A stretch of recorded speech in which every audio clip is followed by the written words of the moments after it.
Assalamualaikum warahmatullahi wabarakatuh. Kembali lagi di channel Kisah Warganet. Cerita kali ini masih kelanjutan dari cerita sesumbar. Tak usah lama-lama, kita ke ceritanya. Memangnya tak ada orang yang bisa mengusir setan itu dari rumah ini? Tanya Lukas kesal kepada semuanya. Makanya Kas, kamu jangan sesumbar. Jadinya penghuni sini marah toh sama kamu, tegas Susanto. Tiba-tiba Mang Dirman menyauti percakapan serius mereka. Ada Den, namun agak jauh dari sini. Namanya Mbah Sastro. Saya tahu alamatnya, ujar Mang Dirman. Ayo kita ke sana sekarang, ajak Lukas. Kas, apa sebaiknya tidak besok saja? Lagian, sudah terlalu malam, banyak memedi, sahut Karto ketakutan. Tidak, aku ingin ke sana sekarang. Kalau kalian mau di sini, silakan. Ayo Mang, kata Lukas sambil menggandeng tangan Mang Dirman. Ikut Kas, tunggu, serentak Susanto dan Karto menyusul ke dalam mobil Lukas. Benar Mang, ini tempatnya. Kok seperti hutan gini? Tanya Susanto ngeri. Tempatnya di dalam gua Den, jadi kita terpaksa melewati jalan ini, seru Mang Dirman. Apa nggak ada jalan lain Mang? Tanya Lukas. Maaf Den, tidak ada, balasnya singkat. Tiba-tiba muncul seseorang dengan tubuh kerdil, membawa lampu petromak di tangannya, berjalan ke arah mereka. Ayo ikut saya, Mbak Sastro sudah menunggu, serunya. Tahu dari mana dia ya kalau kita sedang mencari Mbak Sastro? Tanya Susanto heran kepada semua. Ayo, tunggu apa lagi kalian? Jalan, bentak orang kerdil tadi sehingga membuat semua kaget. Lukas, Susanto, Karyo, dan Mang Dirman mengikuti orang kerdil itu, melewati semak-semak belantara, menuju gua tempat Mbak Sastro bertapa. Aden, masuk duluan ya, saya di sini saja, takut, ucap Mang Dirman. Aku juga di sini, Susanto pun ikut-ikutan. Kalau begitu, biar Karto saja yang menemaniku di dalam, pinta Lukas. Tidak, Mbak Sastro memanggil pemuda yang bernama Lukas saja untuk masuk.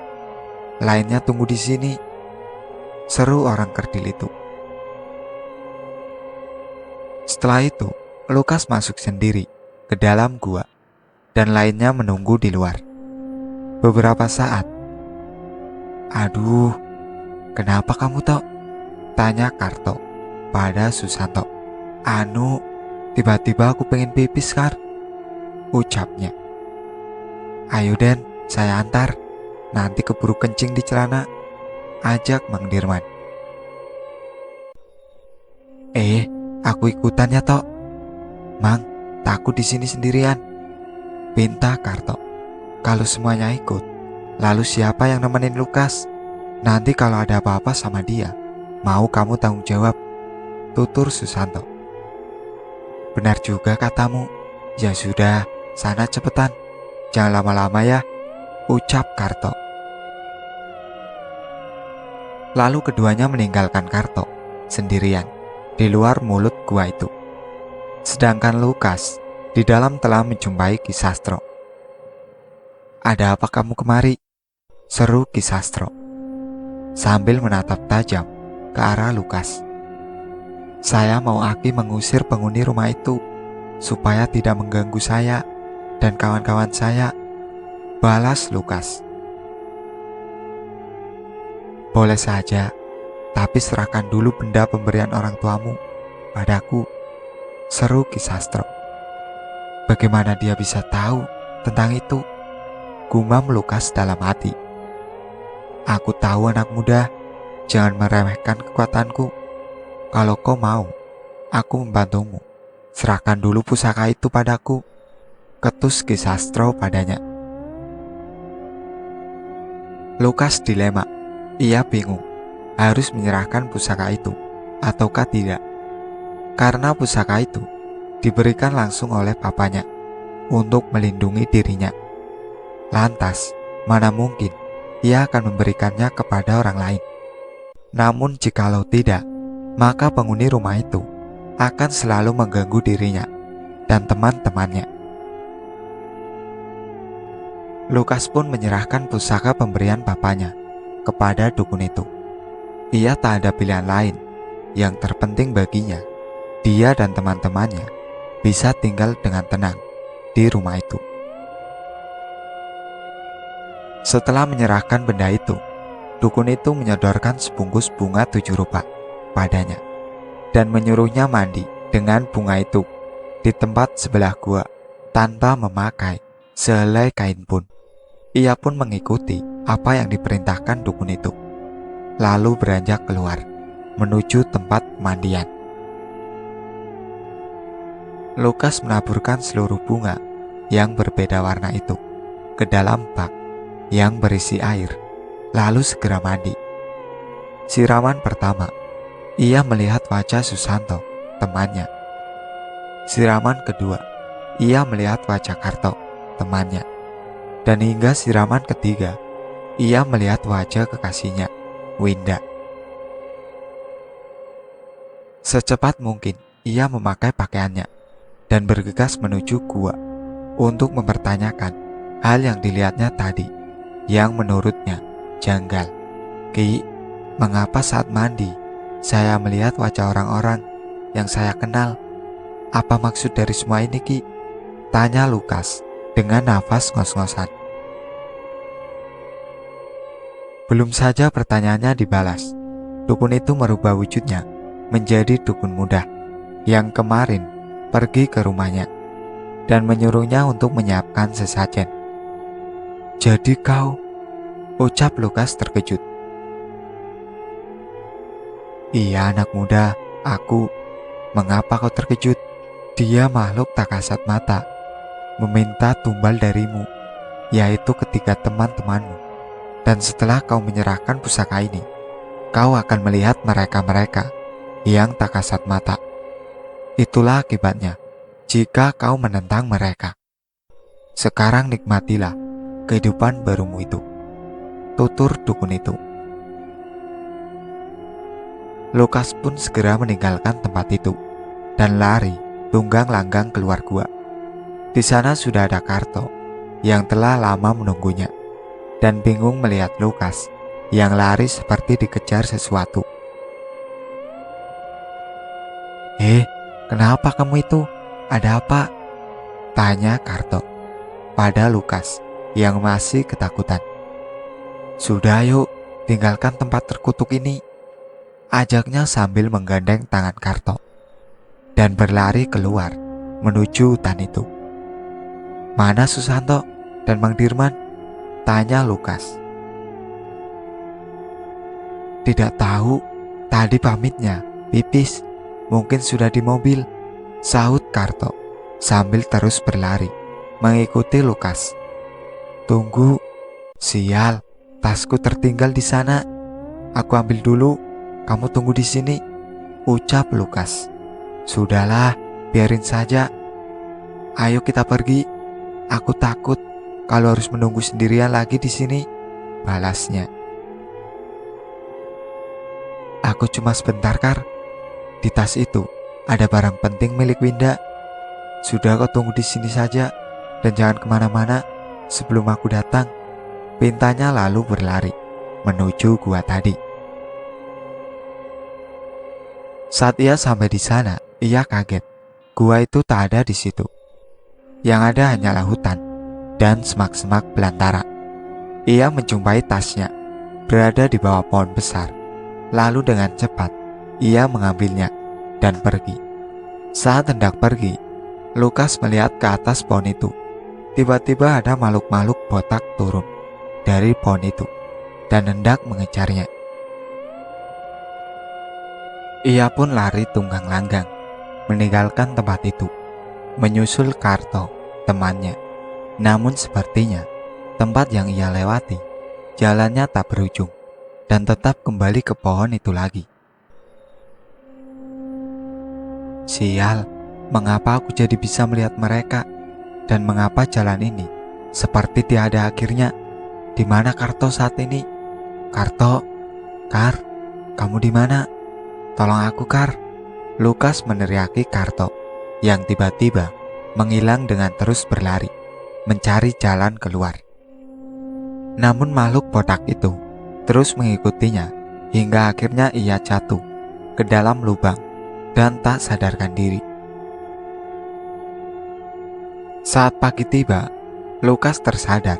Ia melihat banyak orang yang mengelilinginya. Lalu ia melihat ada Susanto dan juga Mang Dirman. Di situ juga ada seorang kakek-kakek buta yang menemukannya dalam keadaan pingsan, lalu dibawa ke rumahnya.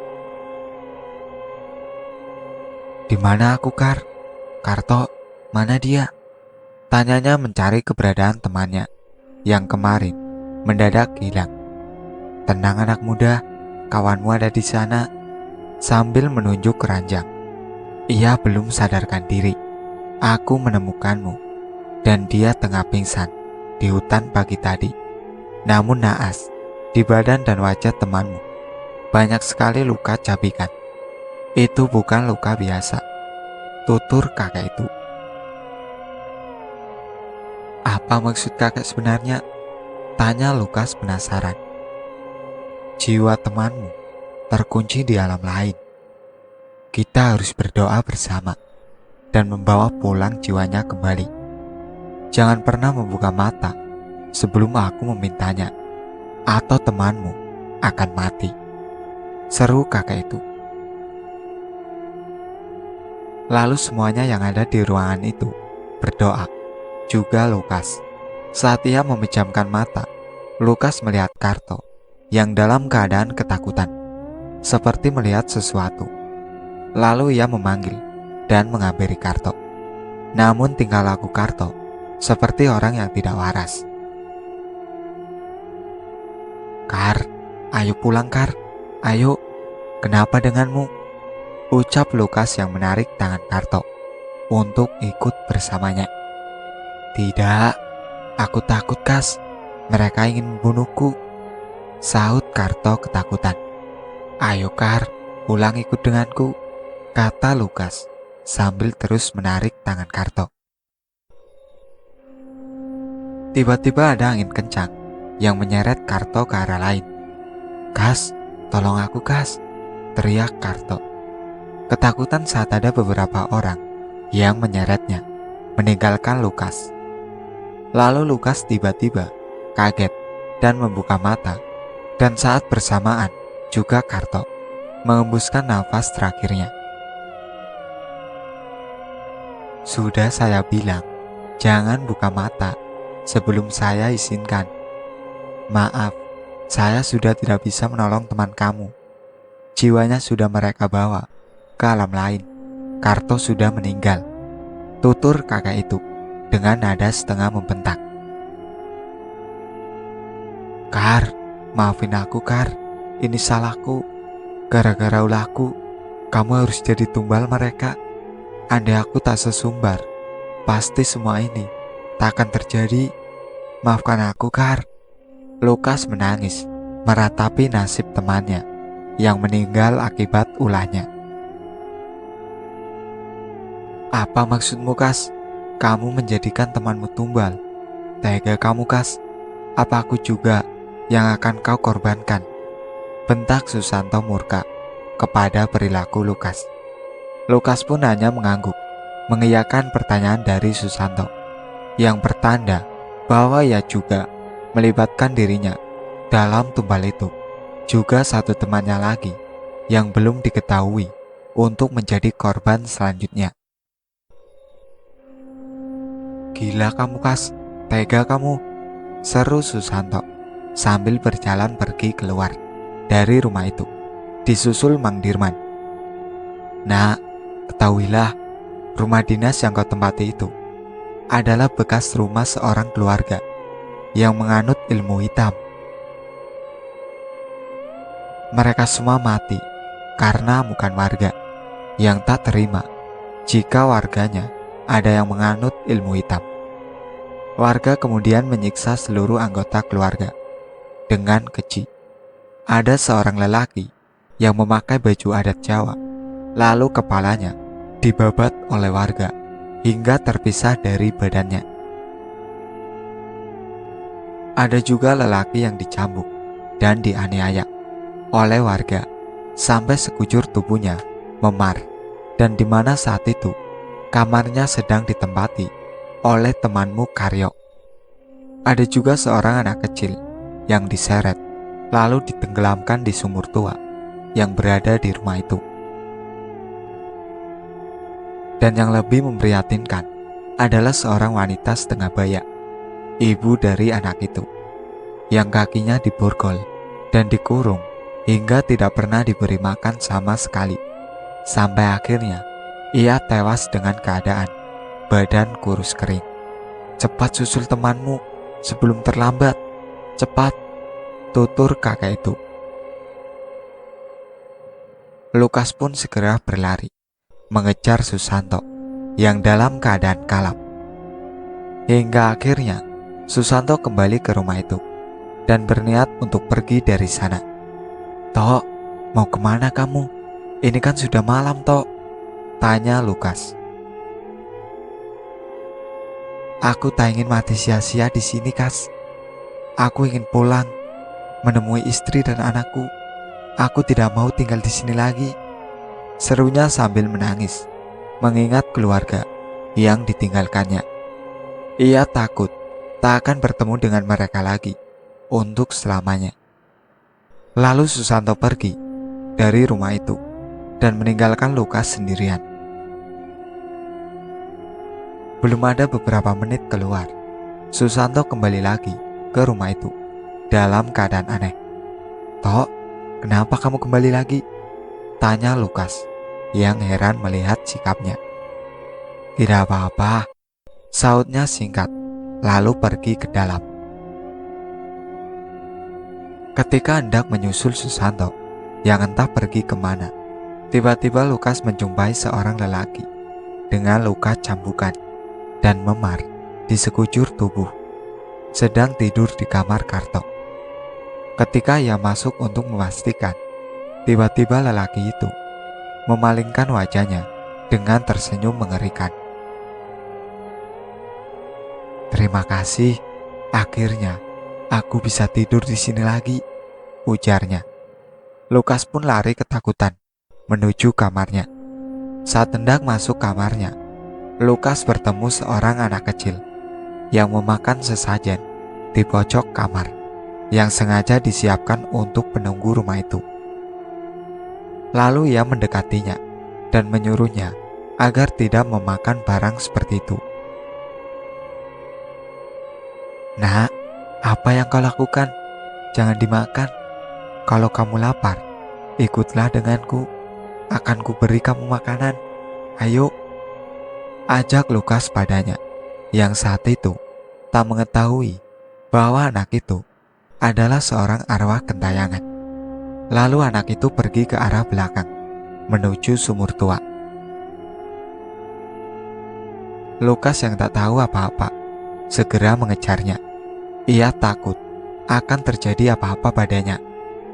Saat tiba di sumur tua itu, betapa kagetnya dia melihat kedua tangan merayap naik dari dalam sumur itu, dan tiba-tiba muncullah wanita tua dengan kaki diborgol berjalan ke arahnya. "Terima kasih sudah mau bermain dengan anakku," ujar perempuan tua itu. Lalu sejenak pandangan Lukas terkejut melihat anak kecil itu. Wajahnya berubah pucat dan mengerikan, lalu tersenyum terbahak-bahak kepada Lukas. Lukas pun langsung lari menuju dalam rumah mencari Susanto. Saat mencari temannya itu di kamarnya, ia mendapati dan melihat seorang lelaki memakai baju Jawa dan disertai darah yang mengucur dari lehernya, memakan sesajen di kamar Susanto. Ternyata di situ juga ada Susanto yang membelakanginya. Namun sikapnya terlihat aneh. Dan saat Susanto memalingkan wajahnya, Lukas kaget melihat kepala Susanto tengah tergores hingga menimbulkan luka menganga di bagian dahi. Lalu Susanto ikut memakan sesajen itu bersama lelaki tadi. "Kas, aku sudah mati. Sekarang kau bisa melihat kami semua. Tinggallah di sini saja, Kas, bersama kami," kata Susanto, yang ternyata ia juga sudah meninggal. Lukas lalu berlari keluar, meninggalkan tempat itu, dan kembali pulang ke Yogyakarta menggunakan mobilnya, tanpa membawa satu pakaian pun. Namun Mang Dirman menghentikan langkahnya dan mempertanyakan hak yang membuat Lukas berpikir. "Den, tunggu. Apa Aden melihat saya menjadi tumbal selanjutnya?" tanyanya ketakutan. Lukas berpikir dan mengingat kembali kejadian itu, lalu menggelengkan kepala kepada Mang Dirman, yang tandanya bukanlah dirinya mangsa selanjutnya. Lukas pun segera meninggalkan tempat itu menuju Bandara Soekarno-Hatta. Saat tiba di sana, ia mendapati panggilan dari ibunya lewat telepon, dan kabarnya papanya masuk rumah sakit dan sekarang kritis. Ia pun tak kuasa membendung kesedihannya, lalu menangis meratapi kejadian satu ke yang lain yang mengakibatkan orang yang dicintainya menjadi korban. Saat sampai di kampung halamannya, Lukas langsung bergegas menuju rumah sakit, tempat di mana papanya dirawat. Di sana sudah ada ibu dan Winda yang sedang menunggu kedatangan Lukas. "Le, papamu kritis, Le," ibunya menyambut kedatangan Lukas, disertai pelukan dan juga tangisan. Tak tahu rasa apa yang dirasakan ibunya.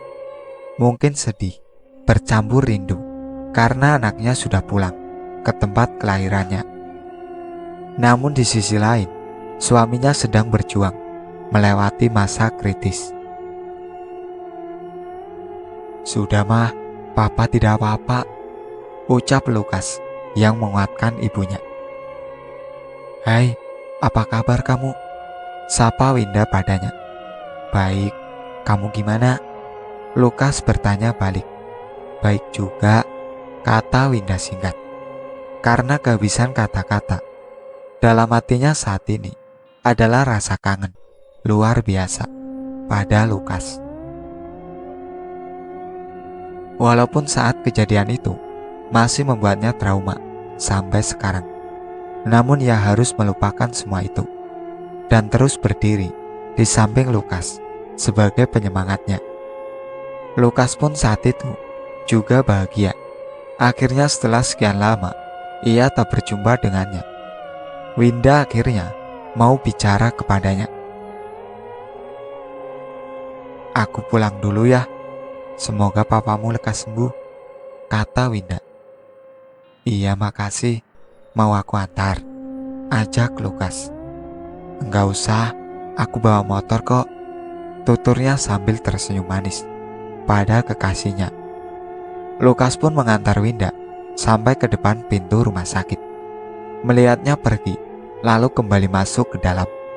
Namun saat ia akan masuk, ia teringat sesuatu. Astaga, Winda adalah tumbal terakhir.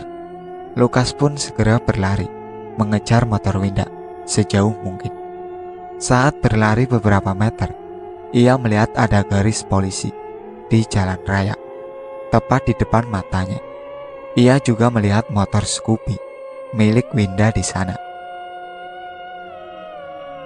Secepat mungkin ia lari menghampiri adanya kecelakaan itu, lalu menerobos garis polisi dan masuk ke dalam. Di sana ada seorang wanita yang tewas tertabrak mobil dengan keadaan kepalanya terlindas ban. Naas, namun Lukas terlambat. Winda sudah tiada. Winda, bangun sayang, jangan tinggalkan aku. Kita sudah berjanji, setelah itu akan menikah. Bangun sayang, bangun. Tidak. Lukas pun menjerit sekencang-kencangnya, melihat orang yang ia sayangi telah tiada karena ulahnya sendiri. Sejak kejadian itu, ia menjadi anak indigo dan bisa berkomunikasi dengan mereka yang tak kasat mata, terutama oleh arwah kekasihnya Winda. Lukas, aku kangen luar biasa sama kamu, kata arwah Winda padanya. Aku juga, ucap Lukas, disertai senyuman yang penuh akan kerinduan. Dan tak terasa, dia akhirnya menangis, ingin memeluk Winda, namun sudah tak bisa. Begitulah hari-hari Lukas. Kadang kalau ada waktu luang, ia mampir ke tempat makan favorit mereka, yaitu bakmi istimewa. Saat ia ke sana, ia melihat ada sesosok perempuan berwajah mengerikan, meludahi setiap makanan yang disiapkan pelayan kepada pembelinya. Ternyata benar apa yang dibilang oleh teman Winda. Warung bakmi itu pakai penglaris, sehingga setiap hari warung itu selalu ramai, dipadati pengunjung. Pesan Lukas pada cerita ini, jangan berbuat dan mencontoh apa yang dilakukan Lukas yang bisa merugikan dan merenggut nyawa orang lain. Pada sejatinya, mereka ada dan mereka hidup berdampingan dengan kita, walau kita tak bisa melihatnya. Namun jangan meremehkan kekuatan mereka, karena jika kita tak mengusik keberadaan mereka, maka mereka juga tak akan mengganggu kehidupan kita. Itulah akhir dari cerita sesumbar. Sekian dari saya. Wassalamualaikum warahmatullahi wabarakatuh. Jangan lupa like, komen, dan subscribe channel ini.